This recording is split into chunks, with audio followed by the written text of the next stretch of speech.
Hello students. तो मैं शंकर अमुलानी एक बार फिर आपके सामने लेकर आया हूं अपना अगला वेरी वेरी स्पेशल वीडियो। और ये वीडियो जो है वो very useful for the classes 9, 10, 11, 12 CBSE ICSE सभी के लिए बहुत इंपॉर्टेंट है। क्या है ये टॉपिक? एक्चुअली ट्रिग्नोमेट्री, आपने वर्ड सुना है द ट्रिग्नोमेट्री। मोस्टली स्टूडेंट्स क्या होता है, काफी ज्यादा डरते हैं ट्रिग्नोमेट्री से, क्योंकि उनको ट्रिग्नोमेट्री के फॉर्मूले याद नहीं होते हैं।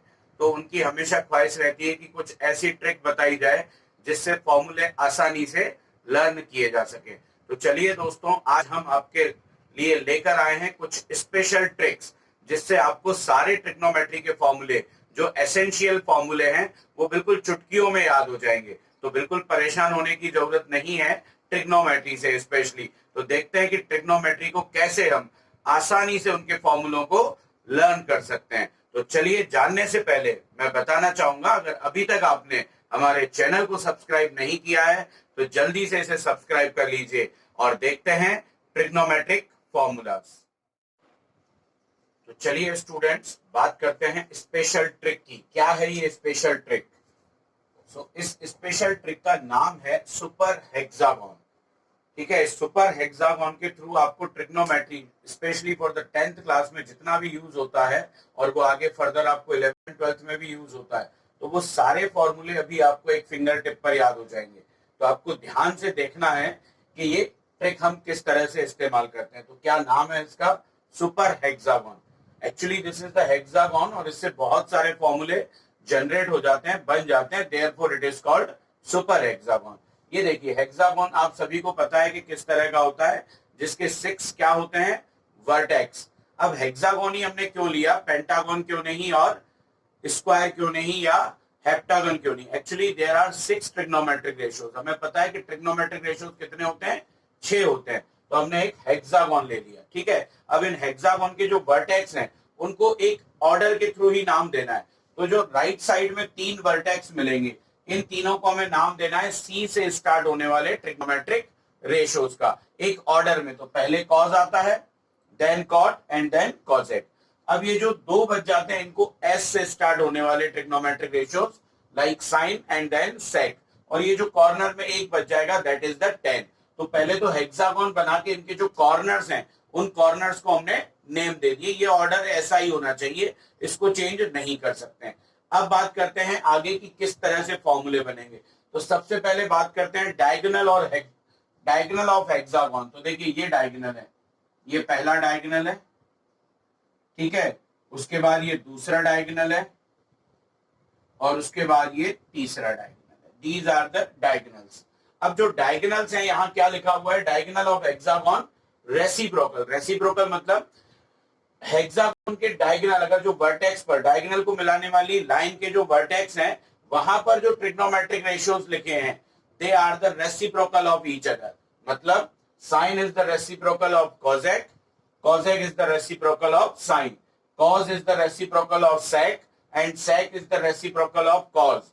ऐसे ही tan is the reciprocal of cot, and cot is the reciprocal of tan। मतलब समझ गए आप कि साइन थीटा क्या होगा? साइन थीटा, साइन थीटा हो जाएगा आपका 1 अपॉन कॉसेक थीटा।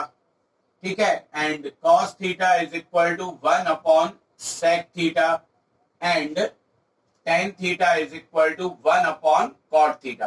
तो वाइस वर्सा, अगर मैं कॉसेक को इधर लेके आऊं, ठीक है, तो cosec theta is equal to 1 upon sine theta, और sec theta is equal to 1 upon cos theta, और cot theta is equal to कितना? 1 अपॉन टेन थीटा। ठीक है, तो ये रेसिप्रोकल वाले फॉर्मूले हैं जो कि डायगोनल से बन जाएंगे। क्लियर हो गया बेटा? डायगोनल। अब दूसरा, डायगोनल के बाद हमने लिखा है हॉरिजॉन्टल लाइन। कौन कौन सी लाइन है? एक ये है, एक ये वाली है, और एक ये है। तो हॉरिजॉन्टल लाइन कॉम्प्लीमेंट्री रेशियोज और कॉम्प्लीमेंट्री एंगल्स, जो अपनी एक्सरसाइज होती है आगे जाके, जब अगर 10th की बात करें तो 10.3 में कॉम्प्लीमेंट्री एंगल्स यूज होते हैं, और 11th क्लास में भी यूज होते हैं। This is for only first quadrant. तो जो कॉम्प्लीमेंट, ये वर्टिकल लाइन है, मतलब sine is the complement of cos, tan is the complement of cot, and sec is the complement of cosec.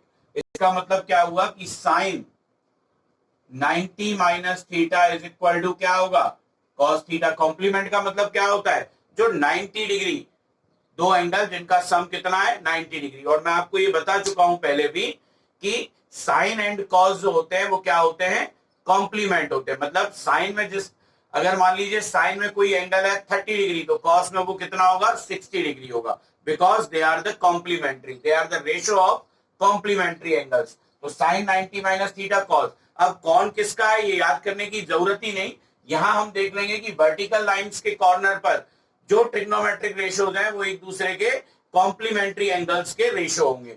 तो sine is the complementary of cos एक cos, तो sine theta is, sine 90 minus theta is cos theta, और tan 90 minus theta is cot theta, and sec 90 minus theta is equal to cosec theta. और इनका उल्टा भी करेंगे तो भी चलेगा।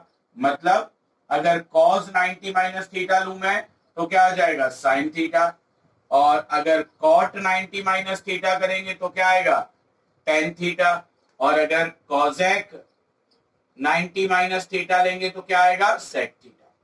ठीक है, तो ये इस तरह से याद हो जाएंगे। अब इसके बाद बहुत ही इंपॉर्टेंट बात करने जा रहा हूं मैं कि इनके जो वर्टेक्स है, जो 6 वर्टेक्स हैं, इनका क्या काम है। तो every vertex is the ratio of next two in both direction. तो हर एक वर्टेक्स जो होगा वो अगले दो का क्या होगा, रेशियो होगा। ये चाहे क्लॉकवाइज डायरेक्शन में हो या फिर एंटी क्लॉकवाइज में हो। मैंने बोथ डायरेक्शन लिखा है, बोथ मतलब क्लॉकवाइज एंड एंटी क्लॉकवाइज। अब देखिए हम यहां से स्टार्ट करें, जैसे tan की अगर बात करें तो देखिए tan जो होगा वो नेक्स्ट टू, मतलब tan थीटा क्या हो जाएगा, tan थीटा होगा आपका sine theta upon cos theta. ये ऑर्डर गया। अब अगर साइन की बात करें तो साइन थीटा क्या होगा, साइन थीटा हो जाएगा cos theta upon cot theta. आप वैल्यू रख के देखेंगे ऑटोमेटिकली चेक हो जाएंगे। अब अगर कॉस की बात करें तो कॉस क्या होगा, कॉट एंड देन कॉसेक, क्या हो जाएगा, कॉट थीटा हो जाएगा cos theta upon cosec theta. ठीक है, उसके बाद अगर अपन बात करें किसकी, कॉसेक की, ठीक है, तो कॉसेक थीटा क्या हो जाएगा, tan sine, this is the cos, sorry, cos theta is equal to cot theta, cos जो होगा cot upon cosec. Now cot, cot क्या हो जाएगा, कॉसेक अपॉन साइन।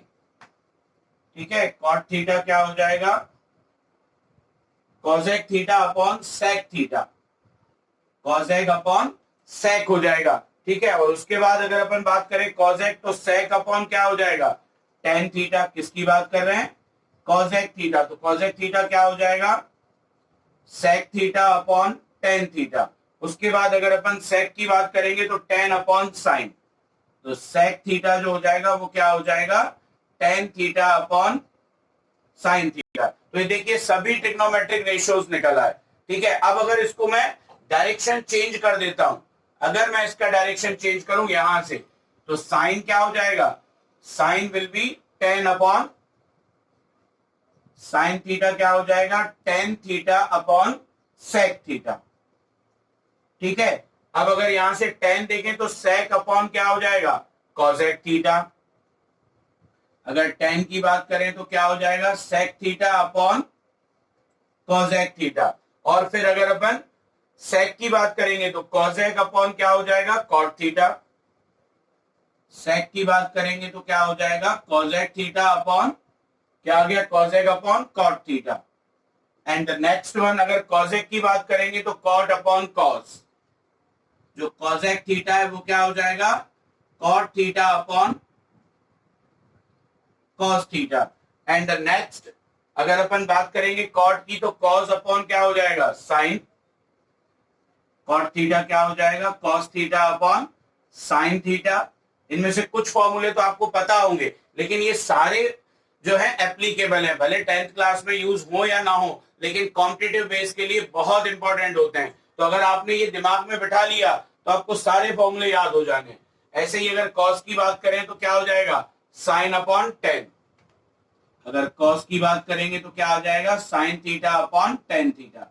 तो ये तो हो गया रेशो। जब अपन आइडेंटिटी वाले क्वेश्चन सॉल्व करते हैं, जब हमें चेंज करना होता है तो इन सभी की बहुत ज्यादा जरूरत पड़ेगी। तो इसके आगे, ये तो आपको समझ में आ गया, लेकिन इससे आगे जो इसका फोर्थ पार्ट है वो सबसे ज्यादा इंपॉर्टेंट पार्ट है, वो है आइडेंटिटीज। जनरली बच्चों को आइडेंटिटीज बिल्कुल याद नहीं होती हैं, तो चलिए देखते हैं कि आइडेंटिटीज को कैसे करेंगे।